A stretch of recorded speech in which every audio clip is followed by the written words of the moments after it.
Hello, everyone, and welcome back to the Floriat Piker, however you want to say it, podcast. We are a Collingwood podcast for the fans, by the fans, and Huddo's itching to try and correct me. That's why I said it either way. And we are joined by a very, very special guest. He is the AFLW, the Collingwood AFLW senior coach, Steve Symonds. Thanks very much for joining us. And how was your day today? Been great, and it's great to be here, guys. So looking forward to the chat. Thanking you very much. So, I guess I'll start with my few questions. My first question is, you went and had quite a successful stint at Norwood first. How did you handle the transition going from Norwood to the AFLW? Well, obviously, the grounding, I spent a long time at state league level for a lot of years with the men's programs prior to coaching the women's. So then obviously transferring into the AFL system, the biggest challenge I probably found was that at state league, you tend to do you have your fingers in a lot of pies, you're in control of a lot of things, where obviously at the AFL level, you've got a lot more resources and persons already specialising in particular roles. So the ability to be able to delegate and provide ownership in their roles was a key difference. But certainly enjoyed the difference between the two levels, and certainly respect the level of state league where the commitment there is a pathway towards the highest level, and how it is a pathway. I can certainly see from experience how they both feed each other. So it's been good to watch and be involved with both levels.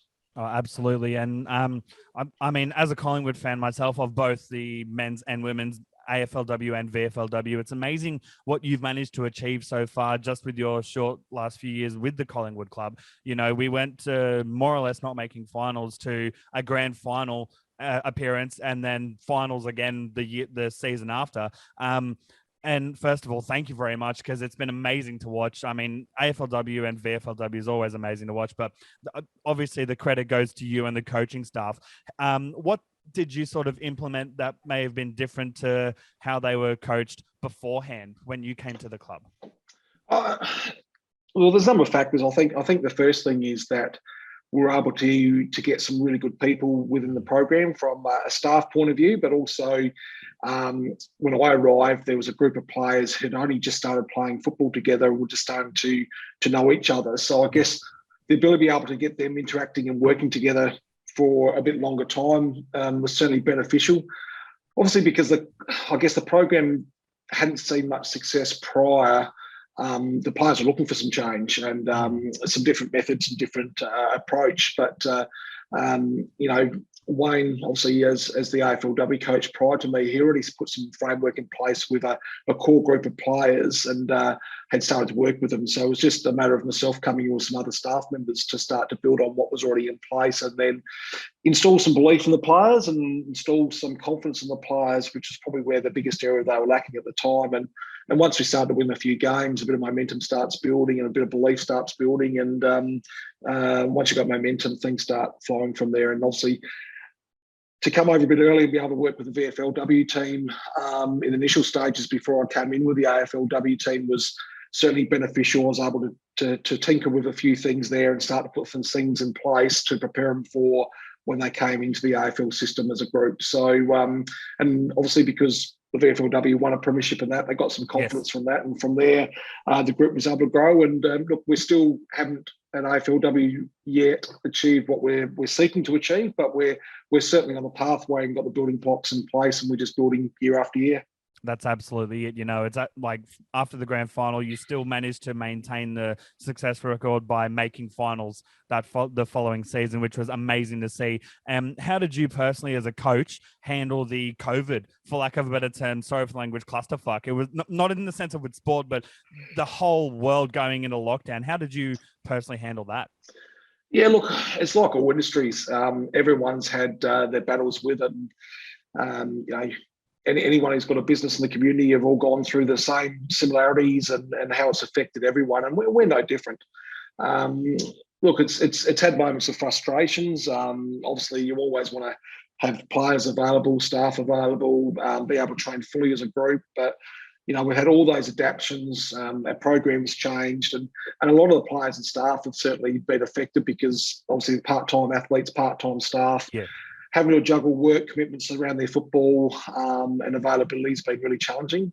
And there's no doubt it's been difficult to be able to consistently perform, and everyone's had their battles with it and that. But look, there's been some really good things that come out of it. Like, we found different ways that we've been able to connect. Obviously, in isolation, we've been able to do some things to be able to keep connected with our new methods of communication. You know, we're on Zoom now, which is now a common method that we now interact with players and staff and that on a frequent and obviously COVID has forced that in. So, you know, even with the way we train in small groups now, we got used to training in small groups. We actually found it's a really good way to educate our players, and that in certain situations as well. So, whilst there's been a lot of frustrations and hiccups and a lot of changes and adapting, we've certainly come away with some good learnings out of it as well, which we hope will help us progress moving forward. Absolutely. And I'll pass over to Huddo after I've got one more question. And the question for you is, who's the biggest pest, as in the sense of which player loves to have a prank around, in the locker room or on the training pitch, who, can always get a laugh? Oh, we've probably got a couple of players who are a little bit cheeky and do a few things. So obviously, we've got Ruby Scheisler and also Sarah Rowe. The two of them bounce off each other. Oh, they're awful. They're the life of a party, and they're always playing little jokes and little things together on everyone. But I mean, as skipper Steph Chiocci, she's also highly active, is a bubbly person, and she's always around pestering everyone and that type of stuff as well. So I'll probably throw three under the same banner, I reckon. Yep. No, that's absolutely awesome. Now I'll pass it off to Huddo for his few questions. Take it away, mate. No worries. Thanks for being on the show, Sam. Really appreciate it. My first question, Steve. obviously. Oh, sorry. Did you say Sam or Steve? Steve. I probably said Sam. I was reading something as I was writing. My apologies. Continue. No. My first question, Breanna Davey, obviously a massive loss for the side this year. She's such a great player. Have we got any updates, sort of how she's travelling, and sort of when we can sort of expect to see her back at her best? Yeah, look, Bree was a big loss on the field for us, and obviously through her knee reconstruction, that she's had to have some time outside of our program, rehabbing and stuff like that. But she's been in our program a lot as well. So whilst we may have lost Bree on the field, we certainly haven't lost her off the field, and she still continues to be a great leader in our program and setting the examples and stuff like that. And losing someone like Bree, who, in my opinion, is the best player in the competition, is a tough one. She's got some really good strengths that really complement our team. So, she's a really contested ball beast, and we went from probably being one of the top one or two contested ball teams in the competition last year to now being mid-pack in that area, and that's just from one player who has got a real strong area of being that. So around the stoppages and around the congestion, Bree is just so good at being able to extract the ball and get the ball to the outside for us. And when you've got someone, the best player in the competition, who's able to do that, not playing for you, we've had to modify our game style a little bit around that. And it took us a little while to get those pieces together, but the back end of the season, we started to play a game style that moved away from Bree's reliance a little bit, and that gives us a little bit of confidence moving into next season if the season's brought forward, which it sounds like it's more than likely going to occur, which means Bree won't be able to play based on the time frame of coming back from an injury. So we're going to have to modify that a little bit. So we started putting those pieces in place already, and we started to see some signs back into the season that those pieces will work for us. And now we're just going to start building on that for the pre-season and work through and continue to work through that. And then hopefully when Bree's fit and firing, she can come back in 2023 and be able to be the icing on the cake for us, which is what we're looking forward to. So Bree's tracking really well from a rehab point of view. She's doing all right. She's looking actually really, really fit at the moment. And she's just taken a few weeks off. She's gone back overseas. A group of girls in their off season have gone overseas for a few weeks to get away and just clear their heads and have a bit of fun. And then obviously we'll come back and hit the pre-season, and Bree will be at the forefront, even though she's not playing. But with her rehab, she'll be at the front leading the way she trains and that type of stuff, and be able to build up and start joining with training once she starts to get to that level. Perfect. So my next question, obviously we've got a couple of girls sort of towards the end of their career, moving on in years. Obviously, if we do have the August start, it's perfect for them, get another season in. Big one I want to talk, Stacey Livingston. Is she planning on going around again? And if she does hang up the boots, is her next move sort of into a coaching role? She seems like she's got a pretty good head for the game. I think it'd be good to see more girls like her in those jobs. Yeah. Look, first answer to your first question is that, yeah, we see Stacey going around again next year. I think she's keen to. Obviously, we're in a position at the moment where we currently can't re-sign all our players as yet because the sign and trade period isn't open. But at this stage, we've had all indications that a large majority of our squad are verbally committed to returning again, which is great. And Stacey's one of those players. And we look forward to Stacey continuing on. And look, I still believe that Stacey's still got another couple of seasons in her. She's from an injury point of view, touch wood, she's been really, really strong the last couple of years. And she's played a lot of minutes. She actually hasn't had much rest. She's one player that playing on that last line plays a lot of minutes, and she does that game in, game out. And she's got some great consistency from that. So, yeah, we expect her to go around, if not for next season, but probably for another couple, I expect, and we're hoping. The second part to your question is that Stacey's an interesting character. She sees the game really, really well. She's an experienced player. She understands that. She's really good with the players on the field, giving direction and stuff like that. But from a coaching point of view, coaching is probably not something that she's got aspirations to do. She's more of a person who likes to lead through her actions and that, rather than actually be behind the scenes and providing the one-on-one tuition and stuff like that. So she's a great leader in training and game day, but off the field, it's not something that she really strives for or anything like that. She's got her own characteristics, and she likes to be able to switch on and off from the game and that as well. She obviously has got a job that really requires an early start in the morning, so to be able to fit that in, plus her football training and stuff like that, and then be able to do the other aspect, it's a pretty long day for her. So look, I don't think she'll end up being a coach, but I have no doubt she'll have an impact in football down the track in other ways. So, and we certainly would love to keep her retained around the club in some form. Perfect. So you just mentioned obviously the sign and trade period. How much contact are you allowed to have with the players during that time? Is that sort of you can talk to the girls who were on the list, or is it sort of something you have to sort of be in the background planning things but not have a great involvement? Yeah, so from a list management point of view, Jess Berger handles a fair slice of that, but obviously my role is being involved with the recruitment side. I also have an impact towards that. So we're all constantly talking to our players. So post-season, we always do an exit meetings with our player, and we give them an indication of where we see them sitting in our program and on our list. And for the ones that will be continuing on, where we see them playing the following season and what sort of role.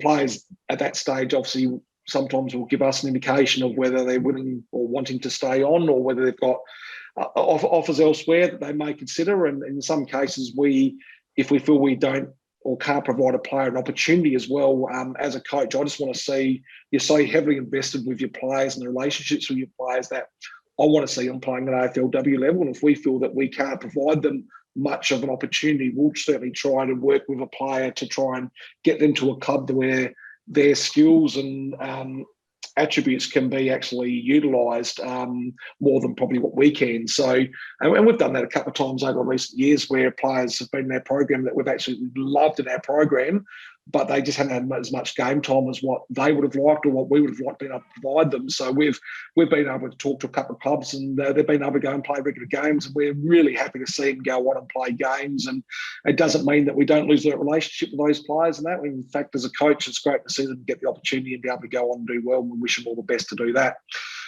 So at the moment, we're able to talk to our players, and they communicate really regularly through most of them have got player managers as well. So they're able to communicate to us directly with where they're sitting, potentially if they've got any offers outside, and all those type of things. But the sign and trade period, that time frame is when the official signing's allowed to be done. And I guess from our point of view, when you get those signatures, when you start to put your head down on the pillow to say, yes, we've got that player secured and we're right to go, because as we know in this industry, anything can happen any day, and you've got to work around that and prepare for that. And sometimes some things occur that you're not expecting.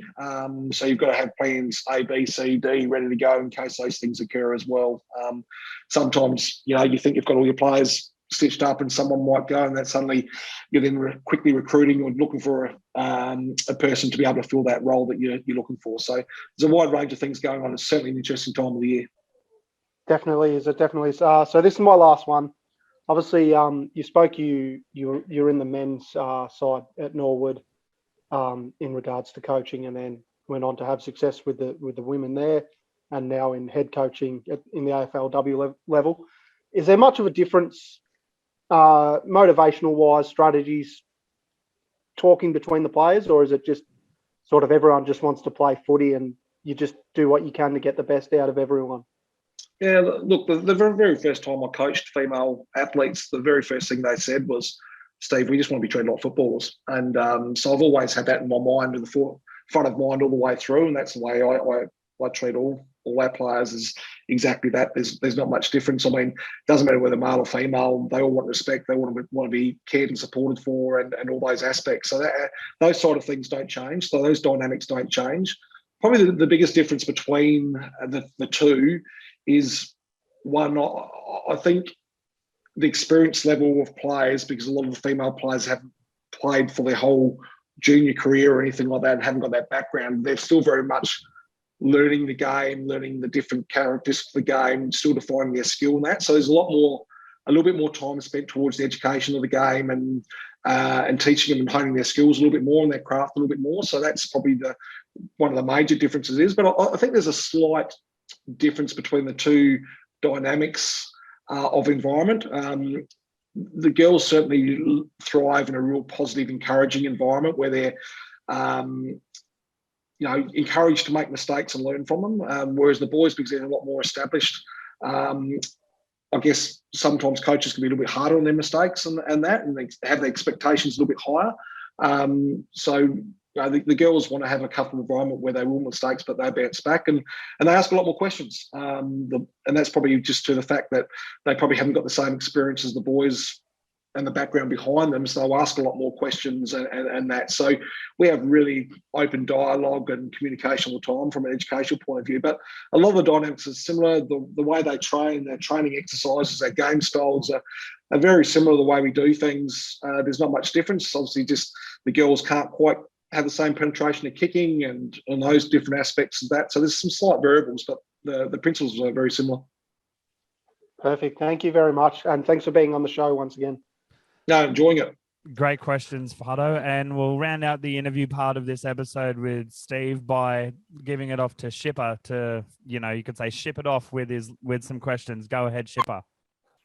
Hi, Steve. Thanks for joining us. Sorry about the little mute incident before. Oh, good. I'm having a few flashbacks. I'm a teacher, so I feel like I'm back in remote teaching. But it's nice to have people that are actually engaged and engaging in conversations. So I wanted to follow on a bit from what Huddo was asking about the differences between the males and the females. And are you involved with Craig and the males coaching staff and working with them? Yeah, look, we've got a really great open engagement between all our programs within the club, and I'm very lucky to be in a full-time environment. So during our off season, whilst I still oversee the VFLW program, I've got really good access to the whole men's program and be able to look at and sit on all their meetings, sit on all their training, sit on everything. So like even the Anzac Day, I was in the box. Be able to one-for-one to observe from my own learning. So there might be some things that we can take away from what the men are doing and bring into our own program. But two, Craig's very good at seeking information from those around. So I was able to give him some observations from a fresh set of eyes, looking from a different angle for him of what I see going on in the box with chemistry and all those type of things as well. So we're all here to learn off each other, and it's one aspect I really like about the Collingwood Football Club is that we've got those relationships, but we've got the openness to be able to share across all the programs. And like even Nicole Richardson involved with the netball side. We've got full access. I can go into their meetings as well. I'll go to their games and sit in with the coaches and vice versa. Nicole's come into our program a few times and sat in our coaches box and that. So it's been great for all our coaches and staff to be able to go across programs and learn from each other. And that's probably one of our greatest strengths, having so many different programs under the one roof. Excellent.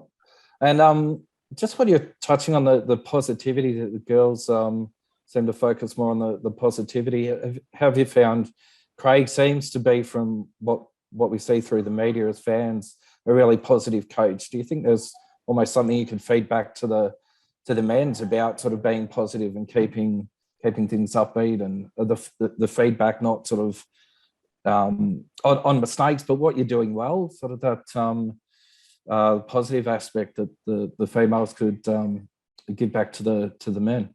Yeah, look, I mean, the very first time I met Craig, we actually had a really good conversation, and Craig sort of wanted, obviously I've been in the club for a few years, but obviously I went through a reset of a program, which is similar to what Craig's just done as well. And, he was very open about trying to get some information about my experiences going through that and being inside the club of having to reset a program and how I went about it. And to be quite honest, there's a lot of similarities to what Craig's doing and putting in place, and even the way he approaches to the way I go about it. So we get on very, very well, and our philosophies are very, very similar in a lot of ways, and our mannerisms are very similar ways.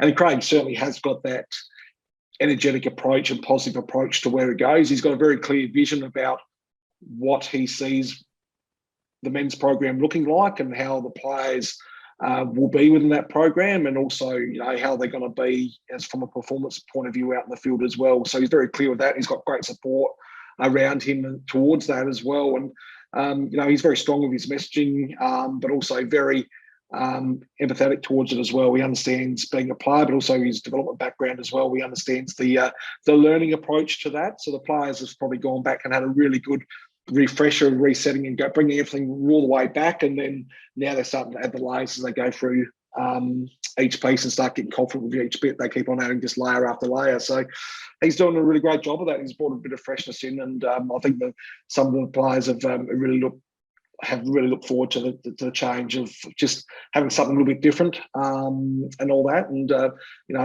we'll see the group come together. We're seeing some really positive signs of a slight change of game style, certainly a different way they've been training and that, so which brings a bit of freshness into the players. And often when you have that bit of change, you always get a bit of a spike, and we're probably seeing a little bit of that at the moment. Okay, now back to the females. I was wondering about the conflict with work commitments. How many of the players have full-time or part-time jobs, and how sort of tricky is that to manage that with trainings and meetings and appointments and that sort of things? Yeah, look, it's really tough. And that's the hardest bit that I find being in the AFLW program is obviously the players are capped by contact hours that they're allowed to do. So we're through the pre-season and in-season phase, we've only got a certain amount of contact hours we can have with the players, and that involves not just their training aspect, but also their recovery aspect, meeting aspect, but also if we do any one-on-one type components with the player, that's all included under their hours, their contact hours that they're allowed to do. So we've got some things that we've got to work with. Majority of our players, like at a rough estimate, I would probably say that 60% of them would have some form of employment, whether it's full-time or part-time. A lot of our players have still got full-time employment, and they're juggling that and that. And we've got a number of players who are studying that as well, so they've still got to fit their studies around their football commitments. There's no, I can't even think of one that actually doesn't have any form of work or study outside of their football. So they're all pretty committed towards doing something outside. And that's a juggling act for them. So, I mean, the situation when we've had rolling fixtures and stuff like that, where we're expecting to play on a Saturday and play the following Saturday, suddenly we get a phone call on a Sunday to say, well, your game's been shifted to a Thursday night and you've got to be ready to go. So it's just not just the players, all our staff have to do that as well. We've got some staff members who have got their own physio practices, have got other type of work outside that they've got to try and juggle their clients and that type of stuff to fit in to be able to go and suddenly fly to Brisbane or fly to Perth and those type of things. So, and they've got to drop that, the drop of the hat, they've got to pull that out and and put that on their employer as well. So there's a lot of challenges, and that's the biggest part, is trying to get that balance. And through the COVID period, where there's so many things up and down, it's very hard for our players. I mean, if I recall last year when the COVID situation was on, I reckon our first 6 rounds, we either had a change of day that we were playing, time that we were playing, venue that we're playing, team that we were playing, all in the first 6 rounds of the season. So we had to adapt. So we had instances where we'd done our trainings for the week. We only had our captains run to go. We'd selected our team, and we get to a Thursday and we get a phone call on Thursday afternoon to say, oh, your game on the weekend on Saturday or Sunday is now going to be against Brisbane, when we might be planning for someone else. And then we had to go and do research of all that team and all that. So, yeah, it's certainly been a lot of adapting and changing. But as I said, that's also part of experience and why we do what we do. We're sort of still pioneering the game, and we understand it's women's AFLW's in its early stages. And, it's part of the reason why I jumped over into the women's programs, was to help establish that across state league, but also at AFLW level, and build these programs and competitions so that down the track, future generations of players will enjoy it. And I think that's why a lot of staff members and that put their hands up and go through the paintings, because they can see that we're in the pioneering stages, and we all want to be involved in setting it up and helping it set up so it grows down the track. And, it's massively grown in the 7 years of AFLW so far. And, we've all been proud to watch that growth, but it's got a long way to go yet. And we're slow to it. And with anything that's growing, you're always going to have some pains along the way. And, we're just working through those pains at the moment. And hopefully in 10 years' time, we look back and say all those pains are worth it. And here the game is, and watch these young girls come through and have a pathway and be able to put themselves in the centre stage and be doing something at the highest level in Australia that no one else can do. Great answer and great question. I'm sorry, Shippa, to cut you off. We've got time for one more question for Steve, so go ahead, Shippa. Yep, sorry, it's kind of got 2 parts. So on the growth, we've got the 4 new teams coming in. So will they be in if it's around August? Is that the proposal? Yep. Yeah, so if we're starting in August, or whenever this next season is, the 4 new teams are committed towards playing in that, and the AFL have committed towards them coming in. So, so it's, there's a few things going on at the moment with season being brought forward. So, potentially we could be in 6 or 7 weeks' time, we'll probably be starting pre-season, etc. again. We're still going to try and fit the sign and trade period in. We're still going to try and fit the draft in, all those type of things in between time. And also 4 new teams coming in. So, there's going to be another 120 odd players minimum that have to be brought into the system, and no doubt there'll probably be a few players that will fall out of the system because they can't either commit to the new season coming forward or certain aspects of it. So, for instance, at the moment we might have to do research on 150 players coming into the system for drafting. So at the moment, from a recruiting aspect, we're busy trying to look right across Australia, potentially 150 players that could be coming into the system to that. So we've got to research every single player and see what they're capable of doing and what they're not, and get to a draft and work out whether we're going to take them or not. Excellent, thank you. Do you have the second part to the question, Shippa? Yeah, sorry. So my parts were, I didn't really sort of get it out to 2 parts. I was, are you concerned about the dilution of the talent? Was sort of one question, and the other part was the threat of them sort of picking off our better players and signing our better players as well. Yeah, look. The first stage is that we understand the competition, whilst it's getting established, is going to have its highs and lows, and look, there's a great debate about whether it's the right time or wrong time to bring in 4 teams, etc., like that. But obviously, there's a new collective bargaining agreement that's about to be signed. There's also new TV rights coming ahead. So these sort of decisions are triggered by those circumstances coming around. So yes, we might say, well, bringing 4 teams at once might not be ideal timing and it's going to dilute it. But the reality is, to fit in the CBA and TV rights, these sort of things have to probably happen now. And that's why we've got to bring those things forward. Yes, it will dilute the competition in the initial stages, no doubt with that, where talent will spread a little bit thinner across everywhere. And initially we don't know the balance of the teams. There might be some teams that are unaffected, so they might be a little bit stronger than other teams initially in that.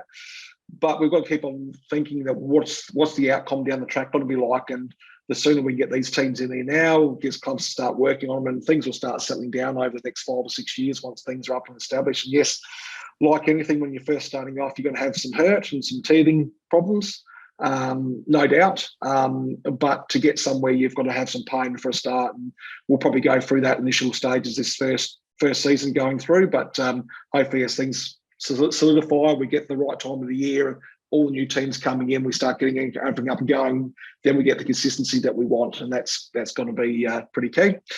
The second part to your question is, look, there's always a great fear that when you've got expansion teams coming in, and they're always going to try and look for the best talent. Like any club, we're all looking for the best talent possible.